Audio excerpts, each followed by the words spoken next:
Bonjour à tous et bienvenue sur France 24. Emmanuel Macron est donc attendu dans un petit moment, peut-être dans une demi-heure en Gironde. Les incendies ont très peu progressé l'année dernière après avoir fait des ravages, vous le savez, depuis une semaine.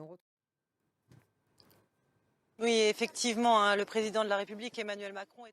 Merci Marie. Emmanuel Macron, donc, sur le point, qui est arrivé déjà dans la région, sur le point probablement de s'exprimer. Ça sera avec vous, Marie. On suivra cela bien sûr en direct sur France 24.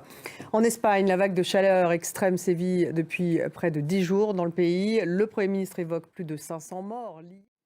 Et la crise politique en Italie, Mario Draghi a annoncé qu'il était prêt à continuer à condition que les partis de la coalition se mettent d'accord autour d'un pacte.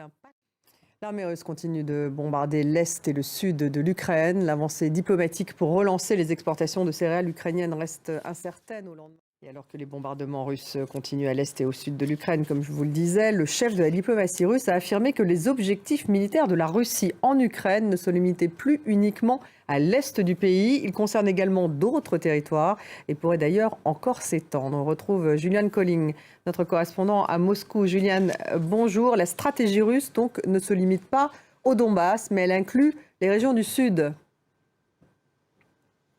Oui, c'était un discours et une déclaration qui était en fait assez prévisible de la part du leadership russe. En effet, depuis le début de l'opération militaire en février, Merci beaucoup Julian. Julian Colling en direct de Moscou. Et face à la chute des livraisons russes de gaz, Bruxelles propose maintenant un plan de réduction de 15% de la demande européenne, limiter le chauffage, reporter la fermeture des centrales nucléaires, inciter les entreprises à réduire leurs besoins. Chaque pays devra faire tout son possible pour réduire entre août et mars prochain sa consommation de gaz. Virginie Hertz m'a rejoint sur ce plateau.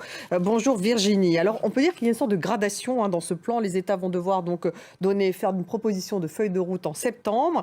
Mais Bruxelles dit vouloir activer un mécanisme d'alerte fixant des objectifs contraignants si ce n'est pas le cas. Oui, absolument. L'idée en fait de la Commission européenne, c'est de se préparer au pire. Merci beaucoup Virginie. Emmanuel Macron a appelé de ses voeux la reprise des négociations de paix au Proche-Orient en rappelant que de nouvelles violences pouvaient éclater à tout moment. Dans les actualités internationales, au Sri Lanka, le Parlement a élu le président par intérim Ranil Wickremesinghe, président du pays. Il doit officiellement prêter serment demain jeudi. Son portrait avec Nina Masson.